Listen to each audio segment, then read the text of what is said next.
Alright people, Mike Salden here again. Welcome back to some more Baldur's Gate 3 Honor Mode. Today I'm going to go through the Thorm family that are out in the Shadowlands. We're going to talk them into taking themselves out for us. Basically, we're going to persuade them using some skill checks. The first one I'm going to is the Doctor. I've left my main character outside the room so that Asterion can come in here and handle this conversation for us, because he's a rogue and he's got a lot of proficiency in deception and persuasion, and I've got him wearing a special headband which also improves his intelligence, and he's happy, so he's got a +1 from that. Shadowheart can put guidance on him if we need to. And yeah, his rogue skills, he's really an amazing rogue, so he can go through any of that. He does have a -1 from charisma at the moment because he has a ring on that I forgot to take off. But because of all his other advantages here, oh well, I spoke too soon. He got a critical failure on that, but I did come here with 4 inspiration just in case anything like that happened. So yeah, before you try to talk to the Thorm family, I would make sure you have 4 bits of inspiration, because it can be quite easy to slip up and fail one of these checks. So I'm gonna persuade him into make the nurses take themselves out, and then we're gonna get the Doctor to take himself out as well. So yeah, I've got +2 +3s from that proficiency. I did have a -1 from charisma because of the ring I've got on, but the other checks make up for it.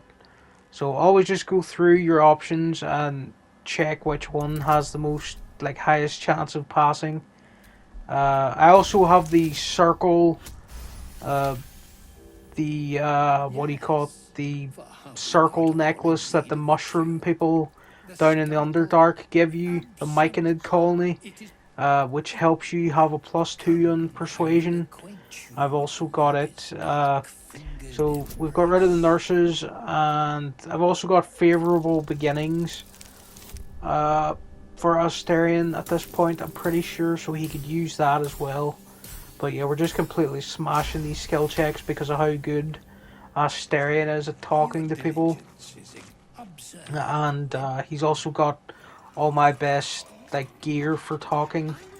Anything to do with persuasion or boosting skill checks, I gave it to Asterion before he came here. And my main character, they have to stay outside of the conversation because they will be forced to take over the conversation if they're in your party. So leave them pretty far away from these characters so that Asterion gets to handle it. Again, his rogue ability here, I think, well, I just give her about a gold at first, and then what do I do here? How much do you want exactly? I think that's the one I need to go for. Yeah, I don't think I'm going to give you that gold for so little in return. And then we're going to get some persuasion options. Again, I forgot to take off this ring that's making Asterion have -1 charisma. But we've still got so many other +1s and +3s. And Shadowheart's here so she can cast guidance on us and give us a +4 chance. And really, Asterion, he can pass most of these really easy. Especially deception checks. He's really good at deception and anything to do with being a rogue. And not really so good at intimidation, but we don't really need intimidation.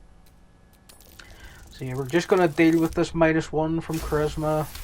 Oh, we got a critical success. We didn't even have to worry about it that time. But he's also happy. I've had him bite someone today, so he has a +1 from that as well. Then you can just come over and rob all the gold and stuff that this Thorm family member has. And then you can reunite your party. And then we'll head over to the bartender, Thorm. Again, leave your main character outside the conversation leave them outside the building just to be safe, and then walk in as Asterion, and he will be forced into it. I'm always bringing Shadowheart with me because she can cast guidance and resistance and some other things you might need for your saving throws. This is definitely the hardest person to talk down. Although Asterion, again, he's got so much proficiency in being a rogue and doing sleight of hand things, so it is good for him to be here for that bit. But some of these performance ones, I think, can be a bit trickier. So just make sure that you have your inspiration points, that you have at least 3. It'd be best if you come to each character with 4 inspiration points, just in case, because it can go wrong. Like, I just failed that one, so I have to re-roll with some inspiration. Did a lot better that time, and yeah, we've passed this one now. So yeah, his performance ones can be a bit tricky to get past, but when it comes to sleight of hand, like pretending to drink this poison drink or whatever it is, even though I got something really low like a 3 there, it's not gonna matter because the dexterity is so high and I've just got so many +1s and +3s. It really didn't matter that we were so low there. We're just gonna make this guy drink himself under the table, pretty much. So yeah, just checking for what the best one is. Again, I should have realised that I need to take off the ring Asterion's wearing that gives him -1 charisma. This would have been even easier that way. But yeah, I just kind of forgot each time. Again, I still have some inspiration for this failure. I'd say this Thorm, the bartender Thorm member, whatever his name is, he's probably the trickiest because of these performance checks. But we still passed it as long as we had some inspiration to re-roll. I've actually never fought these bosses like normally. I've talked them down every single time, even in honor mode. It just seemed simpler to me. But I really must fight them once just to get the experience of what fighting them's like. So yeah, so many +3s and +2s. We just completely... we're just completely bossing this guy when it comes to persuasion checks. I think he is the trickiest because he has so many you have to get through. But yeah, once you take them down, you're going to get some more inspiration back. So it's okay if you had to do that. We got that tricks of the trade. But I'll move on to some more shadow cursed encounters now that the Thorm family are dealt with. These are the dogs that attack you when you take out the magic lanterns that surround this area. They're not that hard. There's only 4 of them here. I don't think any more spawn in. And yeah, they're just some standard, pretty common shadow mastiff dogs that they're not going to really be much problem for you if you're pretty high level, got some good gear, and yeah, there's not a lot to say about them really. The only trick here to getting them to show up is that you have to destroy those lanterns that were around this area, and then they'll all just come in. I can't have Shadowheart cast Spirit Guardians because she doesn't have any spell slots left, so I could have her do the big Light of the Thunder laser beam attack, but that seems like a bit of a waste because not enough of them are standing together. That attack, I always like to use it when there's like 4 or 5 enemies all grouped together and you can just hit them all at once. It's really quite satisfying. But yeah, I'm not too panicked. These dogs, they're not too much of a threat to us. I'm really only taking them out just to farm some more XP and try to get to level 10 as quick as possible before we have to fight Merkel. But it's not that important to get to level 10 because the way I'm going to fight Merkel, I'm going to cheese it. I'm going to get a backpack and fill it up with all the smoke powder bombs I've been buying up until now. pretty cheap method, but fighting Merkel normally is a bit scary for me because I'm not that skilled at the game. And I think in honor mode, people don't mind if sometimes that you use a little bit of a cheese method. So I'm just gonna just say now that when you're going to Merkel, before you get there in this part of the game, you should be, every time you long rest, you should be going around all the merchants and taking as many smoke powder bombs from them as you can. Either pickpocket them or just buy them outright. Barkus has some. The Quartermaster usually has some. The trader at Moonrise Towers, both of them can have some, I think. Just every merchant that you can find, go around and check their inventory every time that you level up and every time you long rest, because we're going to need those smoke powder bombs. Well, at least if you're doing my method against Merkel, which is just fill up a backpack with explosives and blow them up with it. And I think I have a load of smoke bombs from the first set of merchants as well. I've got like 60 of them by now. Anyway, I should be talking about this fight we're in the middle of and not the actual Merkel fight that's coming up. But again, this is a pretty standard Shadow Cursed encounter with these Needle Blight people. They're over at the edge of the map, sort of close to where the big spider guy was. They're around here. There's nothing that special over here. It's just another place to get some XP.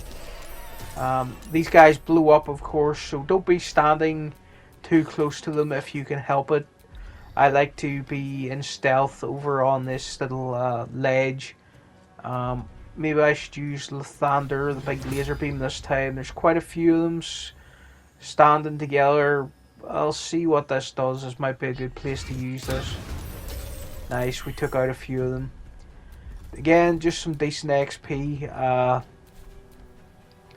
Asterion is standing over here, so had to be careful not to hit him. Although I don't think light does anything to your allies, although that could be wrong. Maybe it does damage them. Karlach, I don't want to have you run into all those vines, so maybe you can take out this guy. Let's just use the Titan String bow on him. Okay, nice. Oh, missed that one. We'll just action surge because I'm going to long rest after this probably. Well, not after this fight, but after this round of fights. I'm going to go fight the Meenlocks down in the basement of Last Light after this, I think. They can be pretty tricky, but as long as you have some protection from good and evil, I think it's called, so you stop them frightening you, at least frightening your main strongest character like Karlach. They shouldn't be too bad, but yeah, they can overwhelm you pretty quickly if you go in to fight them, and everybody just gets affected by frightened. But yeah, well, I think I'll go fight them next. So yeah, Last Light in cellar. I've got protection from good and evil on Karlach, so she's not going to get frightened here. I'm sending her in because she's our big tank, and of course we want her to do as much damage as possible. We've surprised the enemy. I don't think Karlach can be surprised anymore because of some ability I've given her, or maybe a bit of armor she's wearing. The Helldusk armor, I'm not sure if it helps your initiative. But yeah, Karlach, she can't be surprised, so she surprised the Meenlocks instead. I'm not sure if they're called Meenlocks or Meenlocks. But yeah, the main problem with them is that if you get too close to them, they frighten you, and then you can't move, you're immobile, and they can overwhelm you pretty quickly. But because Karlach's got protection from good and evil, or whatever it's called, it's not going to be a problem for her. My other characters, of course, I left them hiding in the room next to this cellar, so they can sneak in one by one and try to do some sniper damage. Just checking out where all the enemies are, just to see how many of them there are. I don't really have a good angle on these enemies from here, so I need to climb up on this rock. Need to hide again. Let's see, you can hit this guy. Yeah, that's better. More of an advantage now. Nice, landed it. He's pretty wounded. Oh, we can dread ambush ranger. Nice, let's see. Okay, good, we put that guy down. Let's see, the rest are still surprised at the moment. That's good for us. Karlak. Let's see, this guy's too far. We could tight string bow him. But we might have a disadvantage from being this close. But oh no, we landed it. Is there anything else I could be doing? No, I think we just have to hit him with the tight string bow. Missed that time. Okay, now they can move. They're no longer surprised. Riposte that, Karlak, please. Nice, big hit. And what are you doing? Oh, you can teleport. I forgot about that. My main character, I think they're protected from good and evil as well. I think I used a scroll to protect them. So they should be alright. I don't think Shadowheart and Asterion, I don't think I put a scroll on them. I wasn't sure I would need it. But probably if you want to be really safe, put some form of protection from good and evil on all your characters before you fight the Meenlocks. Because they will mess you up if you're not ready to deal with that. You will be frightened and then paralyzed by the fear. And you'll become immobile and they will just overwhelm you pretty easily. Since I've got Karlak here, oh yes, see we're paralyzed. Oh, they're messing me up. I think if you get hit by their claws, they paralyze you. I don't think protection from good and evil can stop that. So I need to actually be careful here and get these guys down quickly. Get back to my main character. Although Asterion and Shadowheart are over there, they're still hiding. Okay, eating some critical hits there. Right, the paralyzed wear off. No, I can't do anything. Wait, no, I can do something. Right, let's see. Let's attack this guy. Nice big hit. Okay, Asterion. You're concentrating on protection from good and evil because you cast it on my character or maybe on Karlak. Come on, put him down. Oh, missed. That's bad. That's bad. He's gonna come for Asterion. Shadowheart, you can't really do that much damage because you're out of spell slots. Well, we better preserve life on my character to get their health up a bit. Put Bless and Blade Ward on them. That should help a little bit. Oh, paralyzed again. At least Karlak isn't paralyzed. Riposte. Oh wait, I had Charmed. I should have riposted that guy, I think. Oh well, at least Charmed landed. So he's not gonna attack me for a turn. Or two. I'm not sure how long Charmed actually lasts. That's one of the Mind Flayer Parasite abilities that I've given to Karlak. I think I've given Karlak the most parasites just to make her even more overpowered of a character. Everybody should be going for like Psionic Backlash, Cull the Weak, Favorable Beginnings, the Far Realms, Luck of the Far Realms, and then after that it doesn't really matter too much as long as everybody sort of gets those. But Karlak, you also want to give her the Displacer bonus, because I'm going to have her throwing a spear later on, a really powerful spear, for the Orin boss fight in Act 3. And we're going to want her to have the Displacer ability, where when she knocks someone prone, it does extra psychic damage to them. Okay, this Meenlock paralyzed us, I think. Come on, we silenced him as Asterion, that's pretty funny. Yeah, Karlak's a bit far away. Can she Misty Step over here to rescue us from this Meenlock? Nice one, Karlak. I think that's her boots that allow her to Misty Step. And the boots also stop her from sliding on ice or grease, which is always just good to have on Carlac so that she can just run into any situation really and not have to worry about it. Oh, I missed those shots. Nice. Well, that's the last Meenlock. We've pretty much got him down here. And we've also got the Thorm family taken down. So yeah, thanks for watching, people, and I'll see you again next time with some more Honor Mode, where I think we'll make our way to Moonrise Towers and maybe get the jailbreak underway to get Walburn and the Tieflings out of there. So yeah, thanks for watching, and I'll see you again next time with some more Baldur's Gate 3 Honor Mode.